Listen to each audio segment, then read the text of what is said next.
Good day, Internet. Oh, hey there. Internet. Hi. Happy Thursday. Internet. What's going on, Internet? I feel like we haven't seen each other in a while, Internet. Although, even though we've been on the Internet, all of us, the entire time. Yeah. All of us, the Internet. I've never left. I left. I left the country. I went on vacation, and let me just say, American Airlines was not trying to help me be great this past weekend. They just weren't. Rob, I didn't want to like pepper you with questions yesterday when you were like, "Hey, can you do headlines for me? I'm trying to get back home," and I was like, "Yep, I can do it. We will talk about this later." So there were thunderstorms in Dallas on Saturday that affected America. I think there were hundreds of flight cancellations and delays and stuff like that. So I got to my destination 9 hours after I was supposed to be there. So that was a whole day lost. And then coming back, it's like 15-minute delay, now 30-minute delay, now hour delay. Flight canceled. I was like, "You've got to be kidding me! I just want to go home. Just let me go home." So, so ultimately, I got to Columbus about I guess it was about 10:30 this morning. Ooh, Oh so man, you are rallying. All things considered. Yeah, I can't believe you're here. Well, here's the thing: my flight got canceled so early in the day yesterday. It wasn't like I spent like a ton of time in the airport. It's canceled. There's nothing you can do. Yeah, right. So we just caught the flight, So you got to Dallas, and basically once I got to Dallas, went and got a hotel room and just kind of hung out in Dallas last night. So it wasn't that bad. It wasn't like I was in the airport all day yesterday. Right. And this morning, right to the airport, right home. It was just, thank you, Sarah, for covering headlines for me. I just didn't know if I was going to. Do they shuttle you to that hotel, or did you have to make your own way? So yeah, I did a shuttle. Okay. You probably should have lucky. Who was the airline? You want to talk about the airline? Who was the airline? American. Yeah, Was it American? Yeah. Yeah. American Airlines. We're calling you out. I had that situation. It wasn't I don't actually remember what airline it was. It was probably United, because that was when I flew in and out of SFO quite a bit. But same idea. It was like flight delayed 15 minutes, 30 minutes, 45, an that's hour. The worst. To the point where I'm like, well, maybe I'll just like sit next to the gate and eat, and just kind of, I gotta eat. I used to get so good at reading the charts to figure out exactly what the delays were going to be, because you can tell that they're lying and they're trying to string you along. Well, and that's exactly what happened. That I was basically eating, I was about to say eating dinner, eating a snack, really. Everyone else was on my flight, and we're all just sort of like, "Oh, did you get the latest update? Yeah. Oh no, another hour." And finally, flight canceled. Yeah. I had been in that airport for like 6 hours at that point. It's like, you should have just said it was but canceled. you gotta check where your plane is coming from. Yeah, and where Flight they Aware. are. Use the Flight Aware. A lot of the apps for the airlines have it built in now. Yeah, they've started to add it to the Delta app has it now too. Yeah, United app has it too.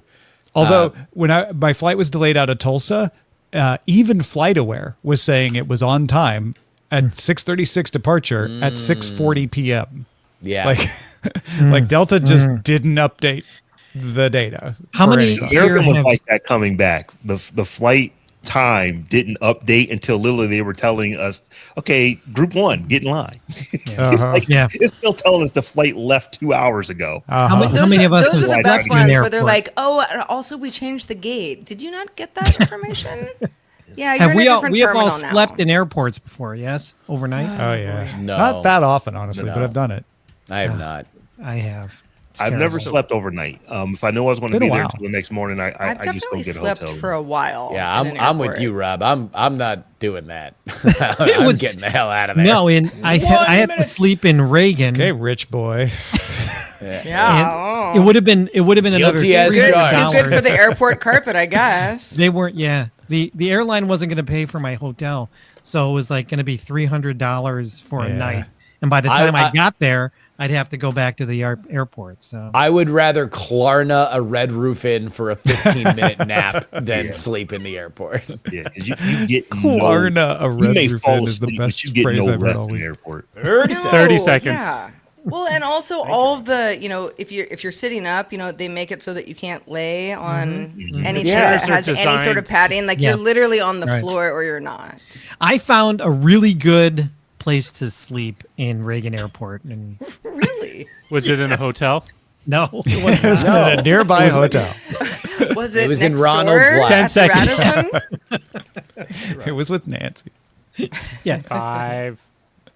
We get it. Have a good show, everybody.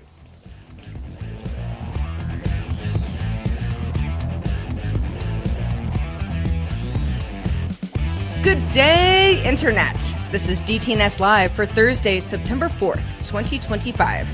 From Studio Animal House, I'm Sarah Lane. From Studio 7 in Los Angeles, I'm Tom Merritt. From Columbus, Ohio, and happy to be home, I'm Robb Dunewood. From deep in the heart of Texas, I'm Justin Robert Young. Drawing the top tech stories from Cleveland, I'm Len Peralta. And I'm the show's producer, Roger Chang. All of DTNS is made possible by you. Thanks to all of you, including Erwin Sturr, Ken Hayes, Philip Shane, and we got some new patrons to thank this week. James, Kevin, and Logan, welcome. Yay! Yeah. And we got raises. Thank you, John, Joshua, Jacob, and just another pilot for the very generous raises. Y'all are the John, best. Joshua, Jacob, Heimersmith. Just another pilot. John, Joshua, Jacob, just another pilot. That's my name too. It's so weird. Yes. His name is my name too. Well, Whenever everybody, we go welcome out. to DTNS Live. This is the show where we discuss the tech news to help us all understand it a little bit better as we go through it together. Robb Dunewood, welcome back. I know you had some travel fun over the holiday weekend. But, I did have some travel fun. Glad to have you on the show. I did have some travel fun, but let me just say, little microphones and cell phones, you could do a podcast anywhere. I literally did a podcast from a beach chair under palm trees in Mexico. Ain't bad. Yeah. Yeah, it's Look at amazing what you can do with just the camera in your phone. Oh, Why did you go back? Yeah, like why are I you pay these home? bills here in America, Tom? Yeah. I hear you. Justin Robert Young, how the heck are you doing? Rob, you got to making dollars and spending pesos. I am doing fantastic, Sarah. It is great to be back on. And really with the big spread offense here. I love it. Everybody's here. We're going to have a fantastic time. I know. Yeah. It's our gathering, our weekly gathering. Yeah. Yeah. Len Peralta, how has your summer been? The summer has been hot, really hot, but today here in Cleveland, it is very fall-like. It feels like, once the kids went back to school, it's cooler. And, I guess that helps get kids into the mind of school again. Did you buy a pumpkin spice latte? No, but I had ordered on Amazon the pumpkin donut. No, I didn't. I'm just kidding. I didn't do that. Can you imagine? Why would I order donuts off Amazon? That's crazy. I mean, I'm sure somebody has. I'm sure they yeah. have. Today. You can get a Whole Foods donut delivered through Amazon, right? Yes, right. You Just can. one That's donut. true. Just one, though. Just a half a donut, right? Yeah. Yeah. Well, if you are watching live and $600. ready to submit some story titles, you can name this episode. Head on over to dtns.showbot.tv. You can submit titles as we go through some stories throughout the show and vote on others. We will check back, as we always do, at the end of the show and pick a winner. All right, let's kick it off with a few stories that caught our eye today. The biggest news of the week is that Judge Amit Mehta issued his guidance for the remedy phase of one of the two U.S. antitrust cases against Google. This one is the one related to search and was the one that the U.S. had suggested could be remedied by, force Google to sell Chrome. And everybody's like, they're going to force Google to sell Chrome. Well, guess what? He did not order Google to sell Chrome. Instead, the judge will order Google to syndicate search results for 5 years to competitors and share some data about search with competitors. And that likely won't happen right away, as Google is likely to appeal the whole thing and get an injunction to put it on pause. Full breakdown of this was on Wednesday's DTNS with Sarah and me. If you want to go check that out at dailytechnewsshow.com. Yeah, it was a good conversation. Tom brought the knowledge, as he does. So I got a question, Tom. Does this mean the most important thing? Can Apple still get that 20 billion from Google? Yes, that is a very good question. Yeah, Wow. Apple and Mozilla, even more importantly, Mozilla gets to stay alive because they get to keep getting that check from Google as well. Instagram launched its first dedicated iPad app. You might say, did they not have one? Nope, they really didn't. 15 years after the app's debut, it's finally come to the iPad. And it works a little differently, and some folks are not super thrilled about that. It opens directly to a Reels feed. So those are videos, short form videos that is more of like a TikTok experience. Stories still at the top. Following tab, that's how you access those OG photo feeds where you're like, I just want to see like the photos that Instagram used to have. They didn't go away. You just have to navigate a little bit differently. It also includes a chronological feed option. Comments show beside videos, which is not unlike how it is on desktop if you use Instagram on macOS, for example, as I do. There's also a split screen DM inbox as well if you do a lot of direct messaging through Instagram with friends. Meta also says the same design is coming to Android tablets. I can tell you Eileen, my wife's reaction when she installed it last night when it first arrived. Well, what did she think? Yeah. She said, and I quote, "This is Instagram for iPad?" Meaning she felt lackluster. That was it. That's all I got out of her. This is a fascinating demographic study because Instagram has gotten old enough that it is going to the form factor of older people, which is iPads, and that this is about competing with TikTok on iPad and YouTube on iPad more than anything else, which is why this is not a direct port. This is a specific, you're sitting on the couch and you're killing time. And it's also why it goes directly to Reels. It's like they're letting you know that this is where we make our money, and this is where we're competing with YouTube and with TikTok. So yeah, it makes sense. I wouldn't have. It's where they're growing. That's the biggest thing. Yeah, that's true. Adobe is launching a free pro-level mobile video editor called Premiere for iPhone this month with an Android version planned.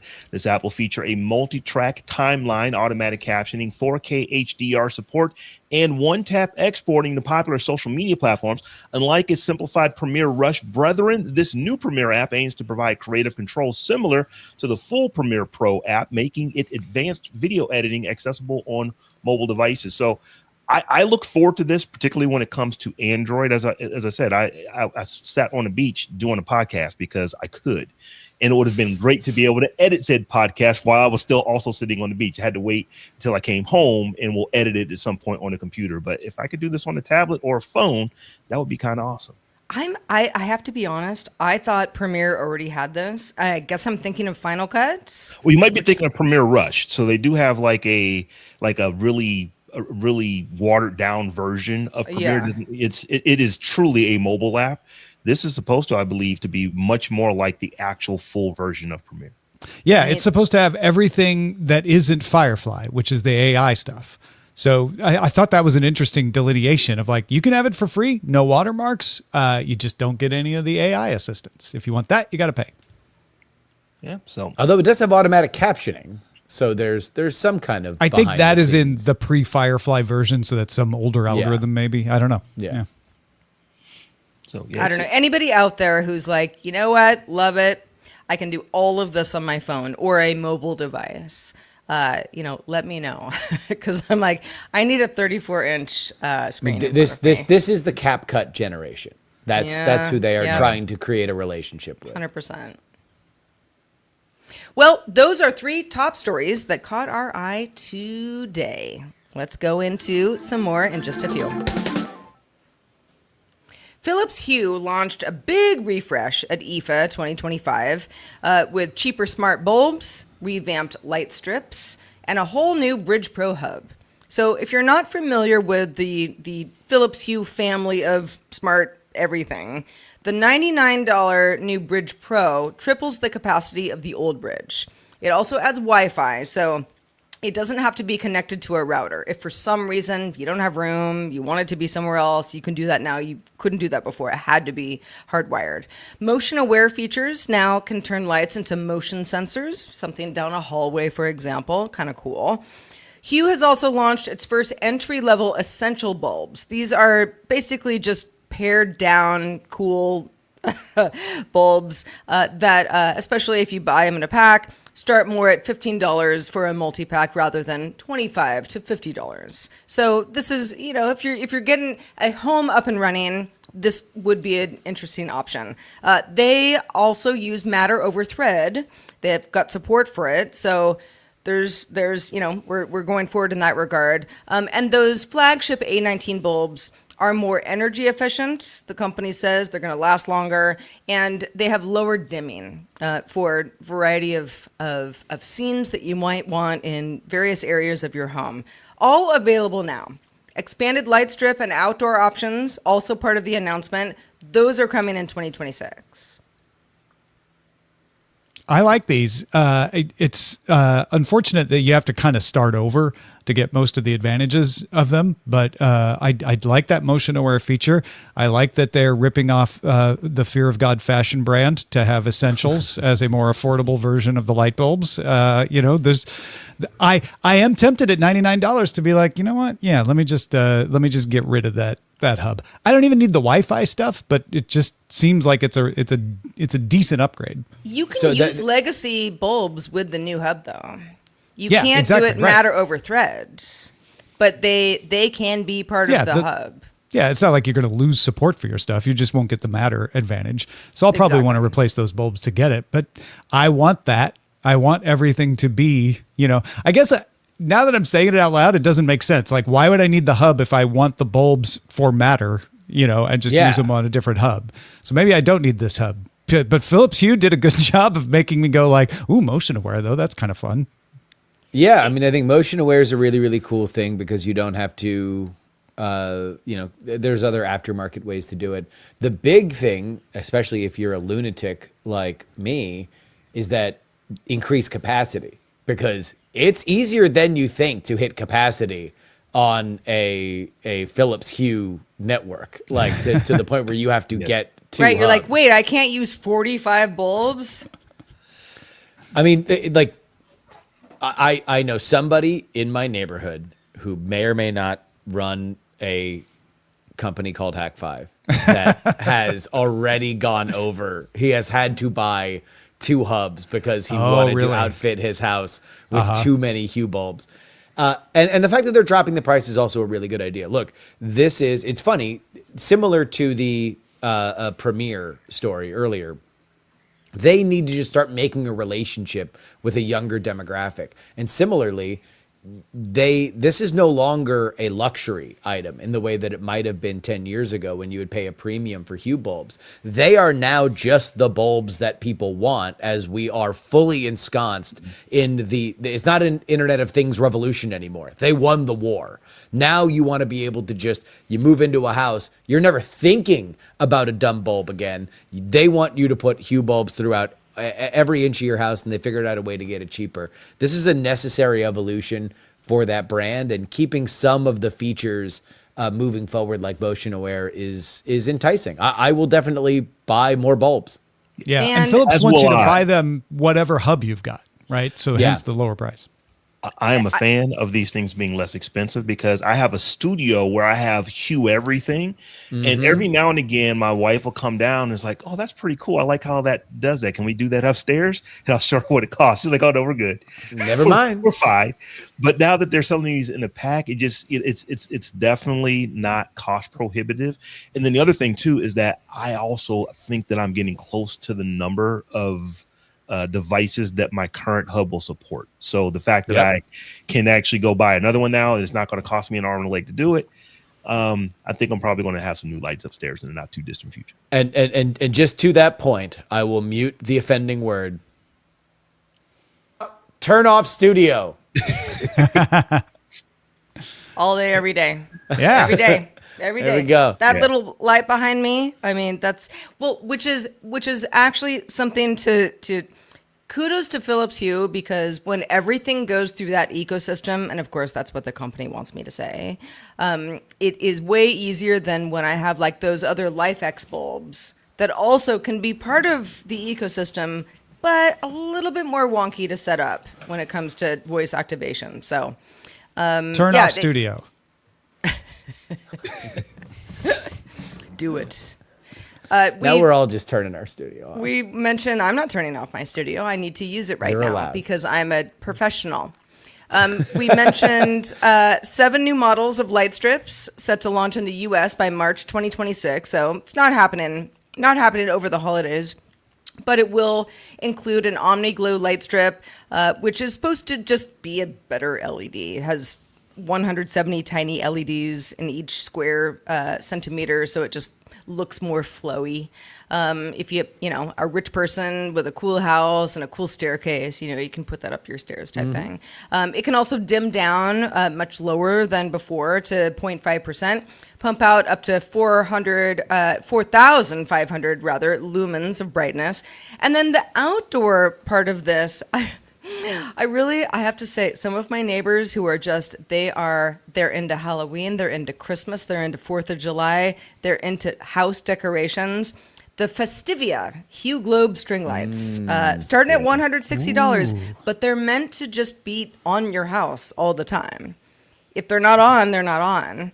They feature color, tunable white light, and the Festivia permanent lights start at $120. And those are white and color ambiance lights designed to be just literally fixed to your home. So is it Christmas? Okay, we'll do red, we'll do green. Let's go. Yeah. I'm the Prices are not second bad. I Take can that, buy 'em. Edison lights. Yeah.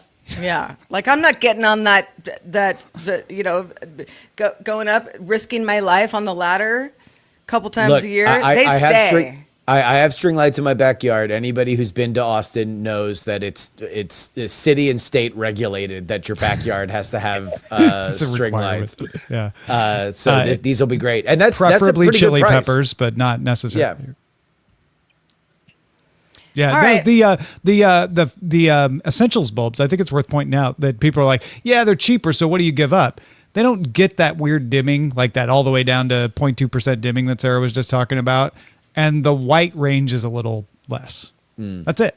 There's not much of a trade-off. Yeah, of a trade-off. Yeah, and for anybody who's like, well, but okay, how much does that matter? For a lot of people, not at all. Yeah. If you're Yeah. used to a light bulb, you turn it on and that's what it looks like.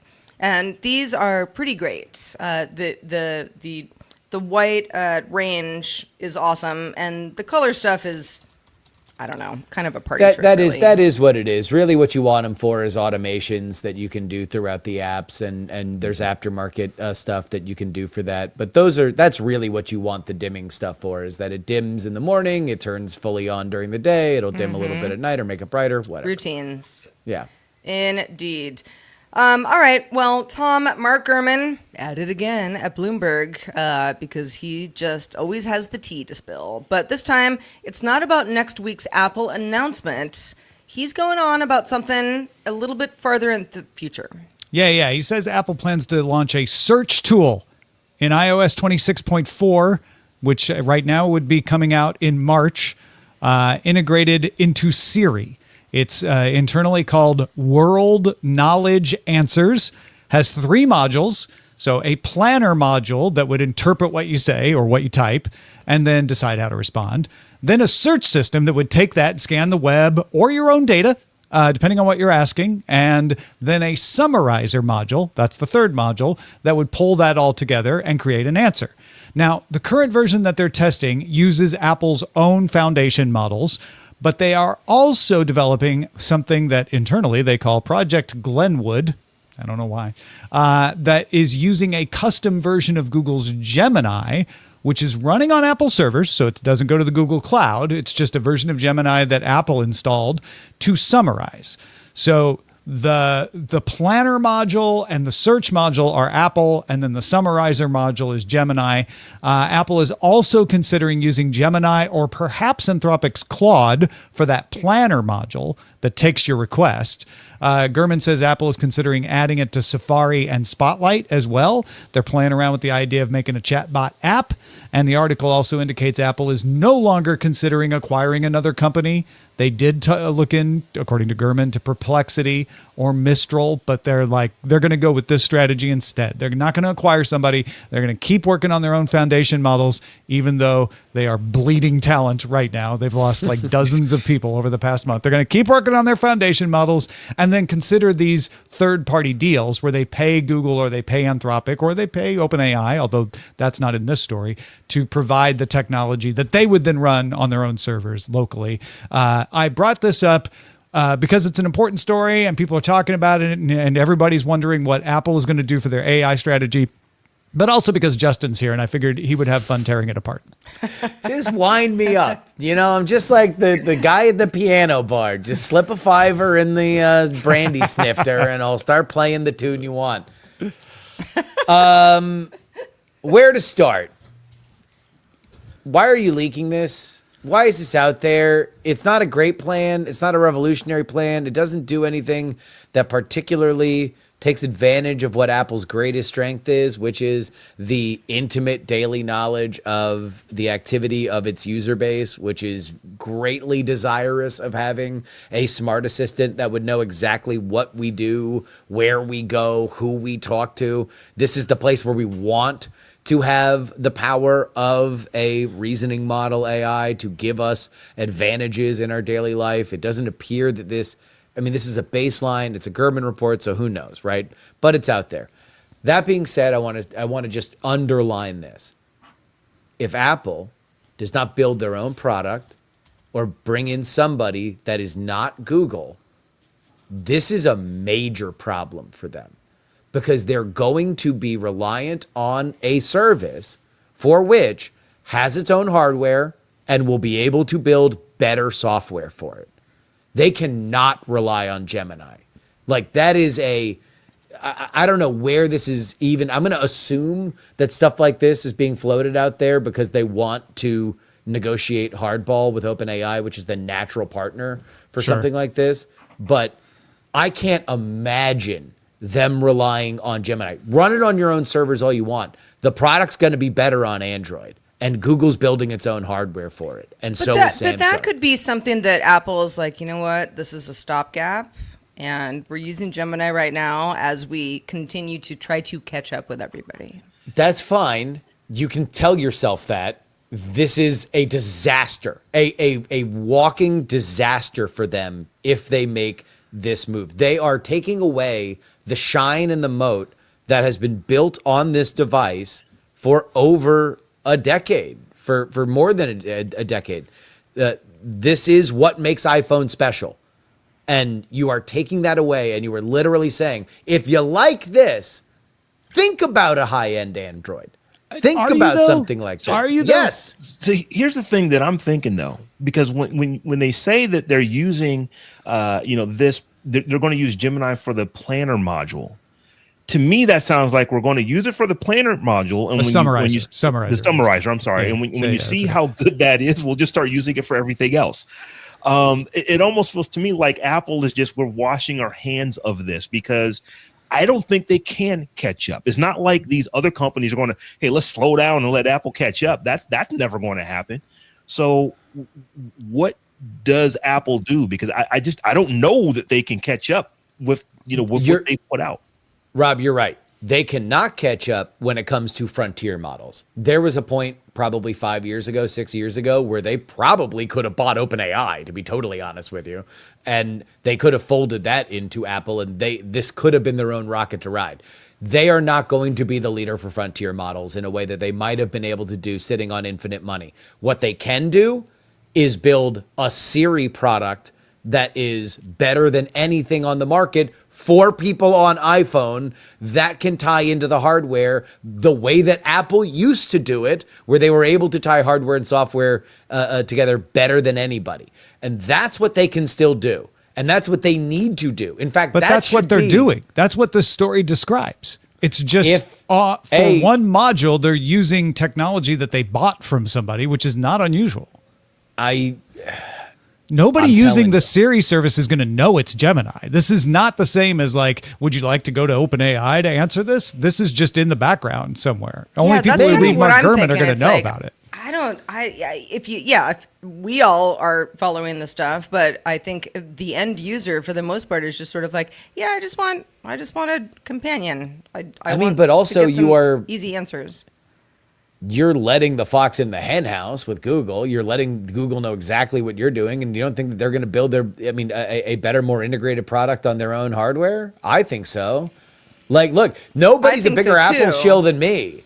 Like I'm saying this is a great move by Google if Apple is dumb enough to let them do it. I understand the criticism of this might not be as good as it should be.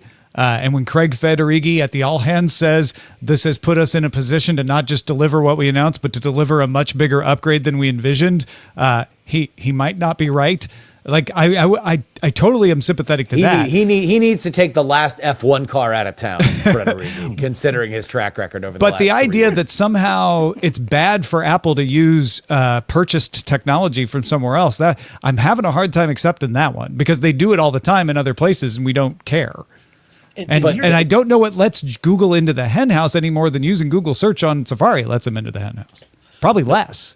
Granted, Google owns the Pixel, and of course they own Android, and Android runs on other platforms. So there would be a software component to things that are not Pixels. Yeah. But this stuff runs fine on Samsung phones. And I'm just wondering, is Apple saying we just need someone else's stuff to run on our platform as good as it runs on other platforms? Maybe the Pixel will be a little bit better. But the thing is, they're not running the Gemini app. They're using the Gemini models, customized models that they have customized on Apple servers to feed the Siri app. I feel like those are different. I just feel very strongly that, number one, Gemini is not the best product that they could make a deal with. OpenAI is. Now, maybe they don't want to do another deal with OpenAI. They already did one with the initial rollout for Siri, or they have whatever complications. There's also for OpenAI. some legacy stuff. Apple and Google Yeah. working together. I mean, but that's talk about a complicated relationship that exists there, between Apple and Google. But this is something that they either need to build by themselves or go with the best possible vendor for it and customize their own product. And the idea of, and I know, yes, they have Google, they make the big $1 billion deal, so Google gets to pay for the privilege of being the number one search engine on their on the iPhone.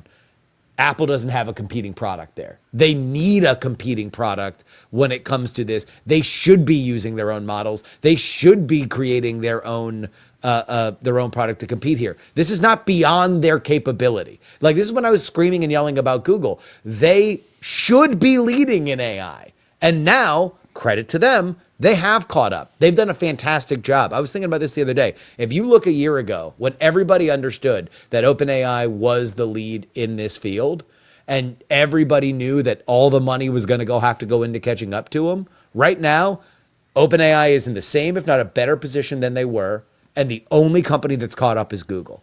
Other than that, everybody is arguably in a worse position than they were a year ago. And I look at this and I think that is the bigger risk, is that according to Gurman, they were thinking more about using Claude for the summarizer, but it was too expensive. Yeah, and so they went with another Google thing. because it's cheaper. And that makes me step back and like, okay, maybe it's cheaper and just as good, because again, they're customizing it, they're licensing it, and they're modifying it. But it doesn't sound great that they're like, we didn't pick the best one, we picked the cheapest one that we could get, and which would explain why they didn't go with OpenAI, perhaps. Maybe, although OpenAI is pushing the price down. That's part of the reason why Anthropic is feeling the pinch, is because Anthropic has not been great. Their API usage has been off the charts, but part of the reason why I think they're in a worse place today than they were a year ago is because both Google and OpenAI have undercut them in terms of their APIs that really made them the most amount of money, specifically when it comes to coding.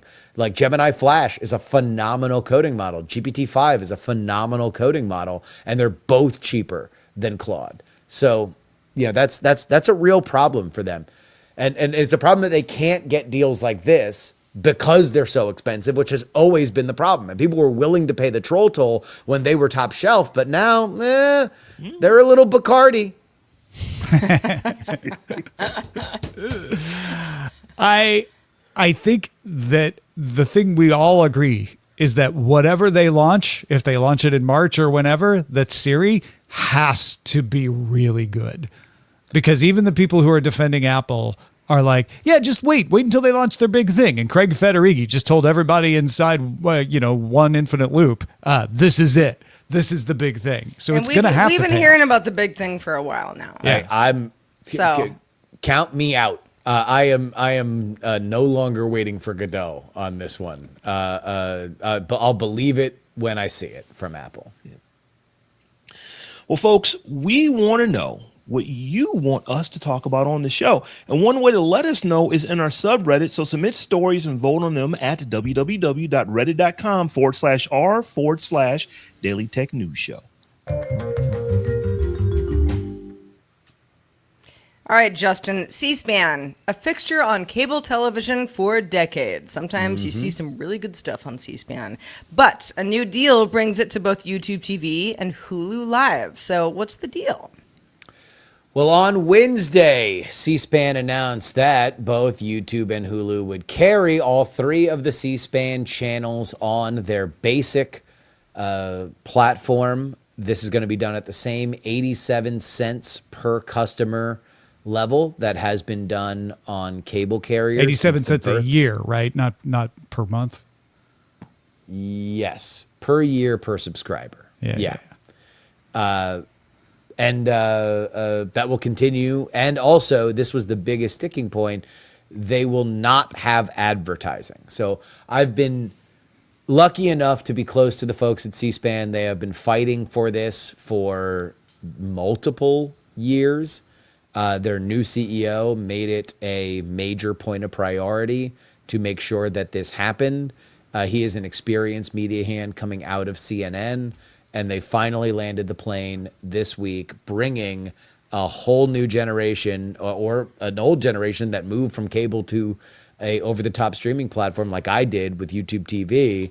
Now they will have the C-SPAN channels available to them, which I think is a phenomenal decision by everyone involved. Now, for anybody, Justin, who's just sort of like, and what does C-SPAN have exactly? Is this a different kind of news channel? It is. I mean, you are at the ground level of a lot of stuff you wouldn't see otherwise. Yes. I have my C-SPAN mug here. I'm lucky enough to get C-SPAN swag periodically. So C-SPAN, for folks who are not aware, is the raw feed of your democracy in action. It shows raw House footage. So this is just what is being seen on the floor of the House, on the floor of the Senate, all the big committee meetings. There were a few gigantic ones today that you're going to see in the news and in your social feed. If you wanted to watch it live, the only place that is covering it without commentary, without bias, and without commercials is C-SPAN. That's the list. They also are indispensable when it comes to election season, so you can see convention coverage that goes beyond the coverage that's produced for television news. In my opinion, they're, especially as we come to have trust issues with certain media sources, as has been documented in polling for the past 20 years, C-SPAN stands alone as offering the exact same product they always have that is given to you so you can literally watch it and decide. That, along with their archives, I think makes them absolutely indispensable. And they were facing some real financial challenges because they were created by cable, as their old tagline used to say. That means that it was all of the cable carriers back when they were the titans of the media industry to keep going. And they had this same public affairs business model of 87 cents per subscriber per year. But as people cut the cord and they went to these other services, that left C-SPAN's budget in a real free fall. When they went to Hulu and YouTube, they were told, this is something that I've heard from inside, that, hey, we love it, we love it, we love it. Just let us insert ads. And C-SPAN made it a very, very clear point that that was a non-negotiable for them. They felt that if anybody was allowed to insert ads on their main 3 channels, that it would be biasable. And especially for this kind of content, the people that would be buying the ads nationwide would be public interest. They would be the people that were trying to affect your opinion on these kinds of issues. It's an advertisement. Exactly. Yeah, and it's not that C-SPAN doesn't take advertising. In fact, part of this deal is that they take advertising, right? It's that they didn't want advertising during the streaming of the official proceedings, right? Yes. Yeah. They don't have ad breaks. They have sponsorships, and then when it comes to their YouTube channels and stuff like that, they do have ads and podcasts and podcasts and stuff like that. So they are not as an industry, as a company, totally ad free, but their main channels are, and they find that to be a point of principle. And I'm very glad that both Alphabet and Disney eventually came to their senses on this, because I do think that it is really, really important that people be able to see this stuff totally for themselves without any kind of lens or flavoring. And I guess that's why C-SPAN doesn't just stream on YouTube or Twitch, is because they do.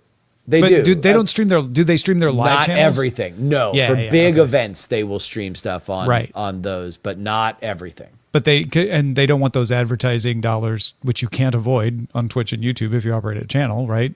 From wrapping around them. So this is a better deal, and they're getting paid less than they would if they allowed advertising, but getting the carriage they need. So yeah, that makes sense to me.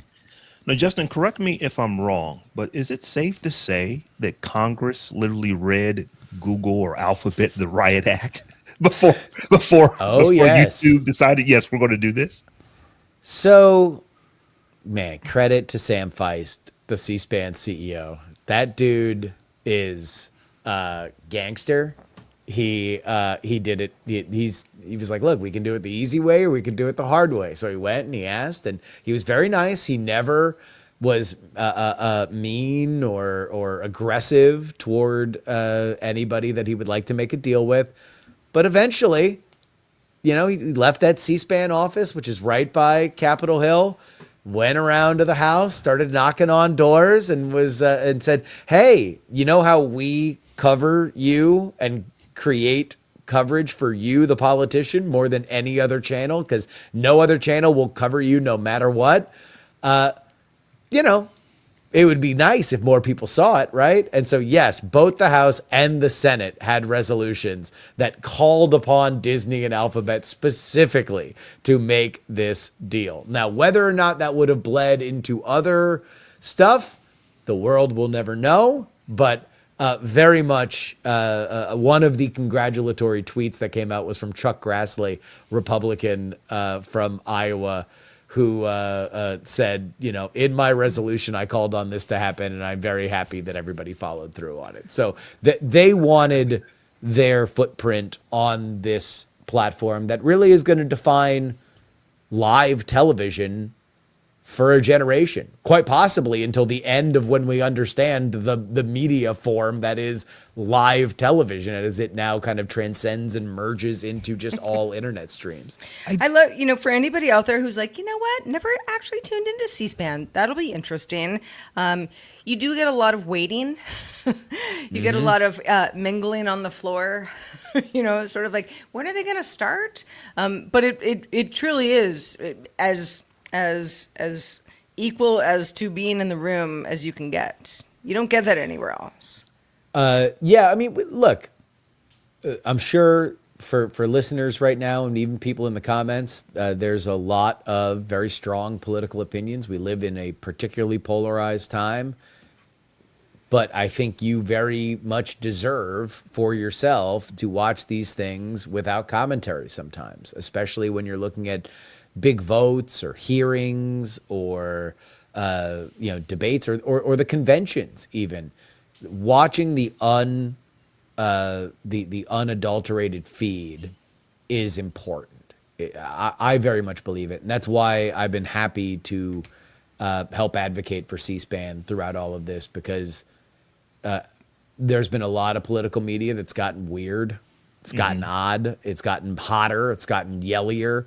And throughout it all, there's one organization that is dedicated to bringing you just the feed. And that's worth it. I think there's something to be said for when, people in Congress, people who are running the government, they know if the network cameras are on, if they know that the big cable networks are there, they're performative in the way that they talk. But Yes. C-SPAN is just on all the time. So you really get to see those non-performative moments if there are still those left. But you do get to see that. Yeah, it gives you a little bit extra. So salute to everybody at C-SPAN. Job well done, and I very much look forward. YouTube, this is my final ask from YouTube. As I'm a YouTube TV subscriber, I'm going to be watching Sunday Ticket this weekend. I need my 3 C-SPAN quad box. I don't care what goes in the fourth one. You can put whatever you want in the fourth one. I just need my 3 C-SPAN. The fourth one could just be quad. black. It's fine. Whatever. Yeah. Put whatever you want in there. ESPN Like a Classic. I don't triangular, care. That would be kind of a fun C-SPAN thing. All right. So, Rob, there's been a lot of talk lately about age verification in the news and especially on certain platforms. So what's the latest? So it seems like we're in the age of age verification. Recently, Mastodon announced it can't comply with Mississippi's age verification law because it doesn't track users and opposes IP-based blocks, unlike Blue Sky, which recently blocked access in Mississippi due to lack of resources to implement the required changes. YouTube is also testing age verification tech to preemptively comply with new and proposed laws in the U.S. and abroad. The UK's Online Safety Act now mandates highly effective age verification. And Australia's social media ban for under 16s, which goes into effect in 2 months, requires reasonable steps for age verification, though these steps haven't been explicitly defined. So for the panel, I just got a couple questions, a 2-part question. The first one is, what are these companies supposed to do? Because there definitely is a difference between Mastodon and Blue Sky and TikTok and Meta and Google. The first 2 are decent sized companies. The last 3 are some of the biggest companies on the planet, and they literally they can throw billions of dollars at this problem. So what are these companies supposed to do when these laws are coming into place and they're murky? They're not even clear on exactly what you may need to do. Yeah. I've always thought that the solution to this was probably either some kind of third party, if not device centric, like something that, like, if I can use biometrics to immediately use my credit card, I should be able to also have a non-governmental ID age verification for various websites. Which would be device specific, like you have this particular Chromebook, for example, and you're okay. Yeah, like, I don't know. That's just always been my thought, is that, like, all right, if we're getting into a world where the internet has matured to a place where governments are going to say, cool, these aren't just stalls that are out on the street. Now you do need to, put up a divider if there's something that we don't want kids under 18 to see as easily. We're going to throw up a little a hurdle. Then I feel like there is a place for either, watches, phones, laptops, something like that, to have a version of that, or have passkey, have an age tied to it. So there was some it tracks you anonymous to a level. certain person. Or there could be some protocol where it's just on my phone, it's on my laptop, and so it is just telling the browser, like, this is a browser of somebody who is over 18. So it can be kind of frictionless. But I do think that's where this is going, because I'll tell you what's not stopping a political desire to put age verification on the internet. And the question then becomes, if that is a reality, how do we technologically create a world where we don't have it stifle free speech more than it's already going to? Hey, the short version is you can do what Steam did with the UK and just say, yep, you got to have a credit card. Since you have to be 18 to have a credit card in the UK, boom. then all done. Other companies, including Reddit, have not wanted to do that because they don't want to exclude people who don't get credit cards, which there are plenty of. But yeah, I honestly, Willie Scott was joking, like countdown to Tom bringing up solid. But we need not just age verification. We need some kind of system that's reliable for identity verification of all kinds. And age verification could be part of that. So whether it's a decentralized solution like Solid, which I've talked about ad nauseum, or something else, instead of creating little solutions for dozens and dozens and hundreds of little problems, we need to have the same kind of solution we have for domain names and email addresses applied to identity verification. And there's lots of proposals for that. It just takes a long time for people to figure out how to settle on standards. It also depends on the platform, right? It's like we're talking about if you're talking about something like Roblox, which has a lot of just really young users. Not everybody's, under the age of 18, but a lot of users are. That platform is under the gun that much more to figure this out, even though the reasons that this identifiable information would be gathered there are all sorts of reasons why this is not necessarily a great idea. Maybe it's great for the company, but it gets out and then you've got privacy violations all over the place. Yeah, this stuff should be verified by something under your control that can just say, with reasonable validity, I am the age I need to be. I don't even need to tell you how old I am, just that I'm over the age of 18 or 16 or 13 or whatever it is. And that's where a decentralized, solution that's encrypted and under your control with a trusted provider, the way you trust your bank to hold your money, is the kind of solution we need that's platform independent, so that you don't have Roblox storing information about you. You don't have to have every company out there working with, a variety of different companies who are storing multiple kinds of information about people. It's not necessary technologically. Yeah, it's like the age CAPTCHA. Are you of age? Let's go through some CAPTCHA stuff. Well, it's the driver's license, but like that, it's like that's just an internet thing, not platform Can specific. I just say one of my favorite things of the modern internet is when I'm using Agent on OpenAI, when Agent will ask me, "Hey, I'm at a CAPTCHA. It says, am I a human? Can you just give me permission to solve the CAPTCHA?" And I'm like, yes, you have permission to defeat the purpose of this test. That's really a thing? Oh my gosh, yeah. I've never seen that. Yeah. That's funny. Yeah. So here's the second part of my question. So let's say that we are moving towards, I'm with you, Justin, that this is going to be a thing.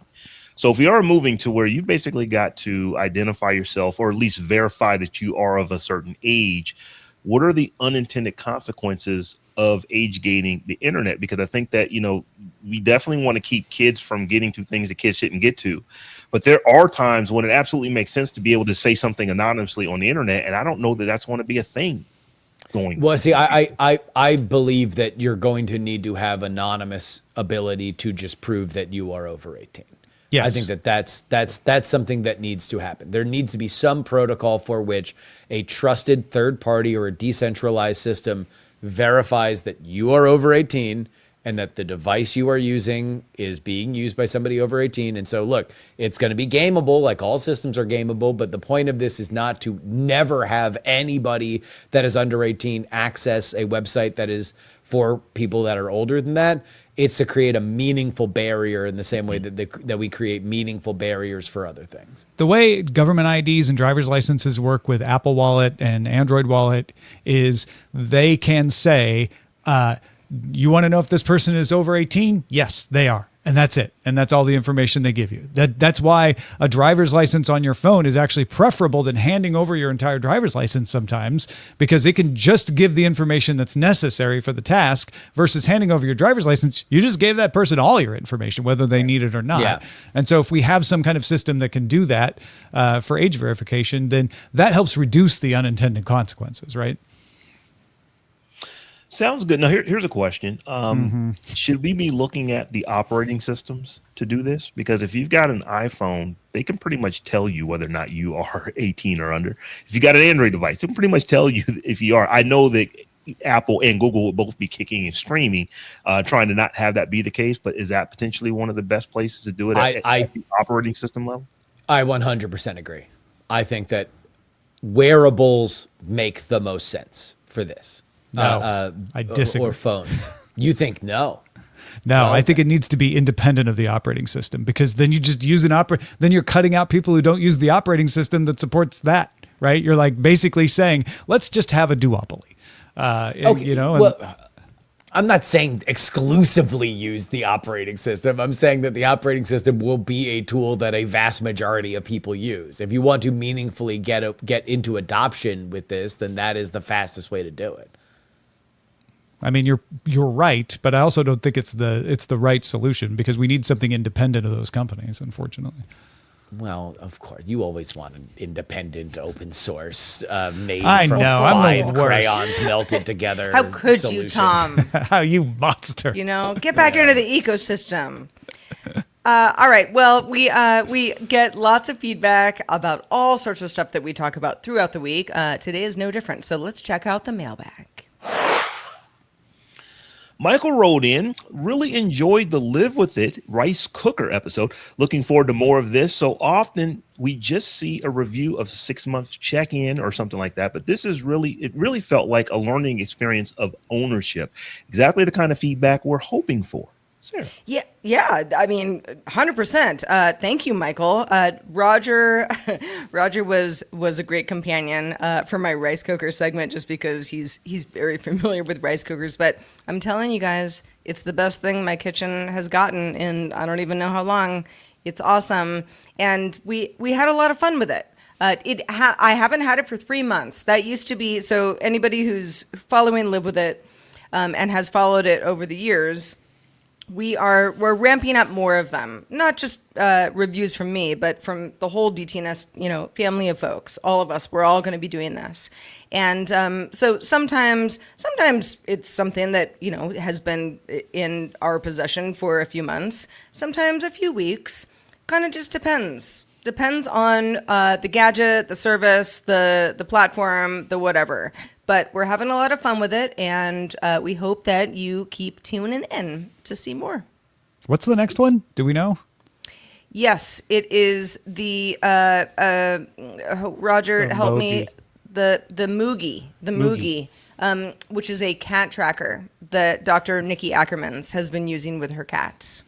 So next week you're gonna see Sarah, that. I can say this: I did not know. I knew before the episode came out, just because I get some inside information because we talk about the stuff that we're going to do. I had no idea that you could cook stuff other than rice with the rice cooker. So much stuff. Oh my gosh, so much know. stuff. Yeah, that opens up the doors for someone like me. I'm like, if I was a marketer, I'd be like, stop calling it a rice cooker, call it a cooker.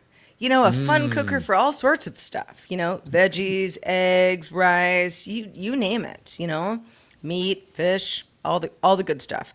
If you have thoughts on rice cookers or anything that we've talked about on this episode of DTNS Live, remember you can send in your comments to feedback@dailytechnewsshow.com. And if you're a patron, of course, you can comment on anything we post to Patreon as well. We read everything. All right. Every week, Len Peralta joins us to illustrate the tech news of the week. What have you chosen to illustrate this week, Len? Well, I was really interested in the question that Robb asked about what are the problems with gatekeeping age verification. And the unintended consequences could be this, just throwing this out there. Someone who has access to social media blocked because they are determined they're under the age of 16. This is a man-child. So, look at that. He's what Sabrina Carpenter sang about. It is. There's a little Sabrina Carpenter, nod there. Yeah. As well as Judy Justice. I don't know why I put that in there. But what's his little bottle? What's he drinking? Oh, that's the little it's the little drink that has the marble in it. Yeah. Oh, yeah. Like the You gotta open I it up. don't know the drink that Is has this a marble in trendy? it. Is this a trendy thing? Yeah. Yes, there is. You can get them at little manga stores and stuff like Oh, that. no. Okay. It's like a little. Yeah. I am what the kids call washed. I have no idea what that is. I mean, Hey man, I had you're to like washed. I stretch. am. to come I up am with washed that. and washed again. Justin is Yeah. far from aura farming these days. No, soon, no. soon you will know because I you am are now a not. I am parent. not looks gonna say- maxing. You may not know now, but you'll start learning here in the next That's few right. years. You're a I parent. know. Yeah, I need my baby to get older so she starts. That's true. learning, You're gonna get slangs. smart again. Yeah. Yes. What is you she, will Gen know. Beta? How, like, what generation is your daughter? Yeah, Gen All I Z. know is that she's gonna make Gen Alpha feel old, and it really brings a song to my heart. Already I'm feel so old, pumped. man. Oh Yeah. my gosh. Yes. If you're interested, if you are in fact a man-child or not, and you would like a copy of this, you can go to my online store, lenperaltastore.com, and order it there. Or if you're a Patreon, patreon.com/Len, you get it immediately and by backing me. So go ahead and do that and bring out the man-child in you. Justin Robert Young, also a pleasure to have you on DTNS Live. Where can folks keep up with your latest? Well, you can get my favorite panel program that I do with my friends Heaton and Jen Briney. That is called We're Not Wrong. On this edition, we talk about the online rumors. Social media convinced itself the president was dead this weekend. We discuss that and so much more, including health tips that Tom Merritt texts me about randomly throughout the day. So be like Tom. What? And Red yeast rice. Jen Briney brought it up. It lowers your cholesterol. Red yeast Yeah. rice. Red Okay. yeast, yeah, big red yeast over here is trying to push his Listen, wares. I've got a rice but- cooker. I'll try anything.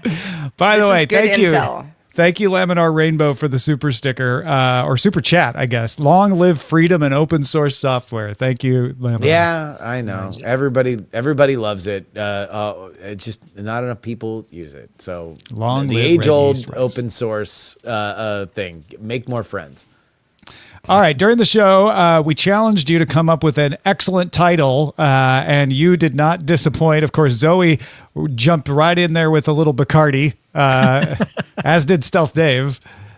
We also have Age Against the Machine Oh, that's from fun. That's Bat pretty from good. 2001. That's really good. YouTube or Filibust from Batfig 2001.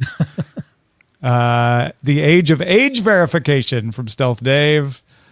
Sarah, what should we go with?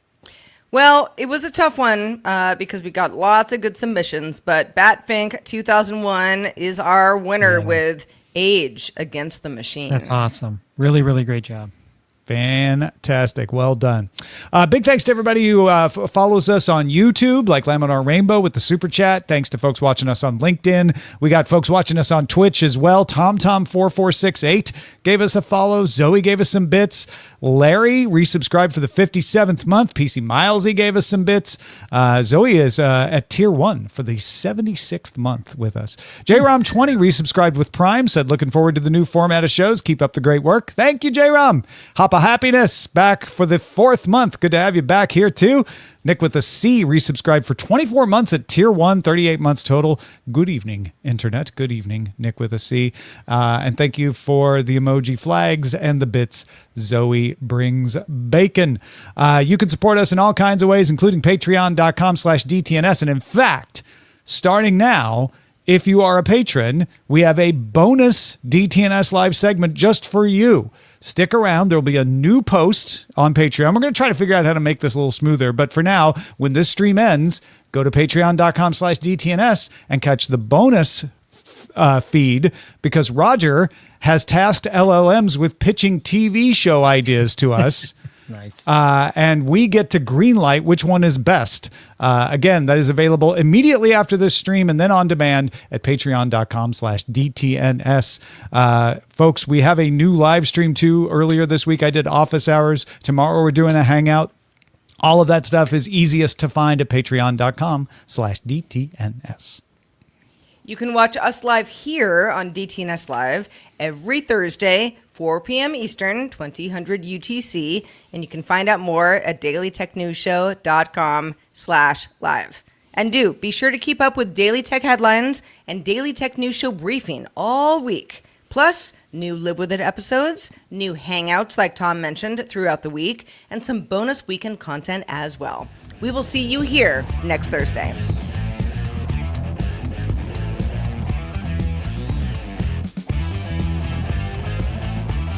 This week's episodes of Daily Tech News Show Live were created by the following people.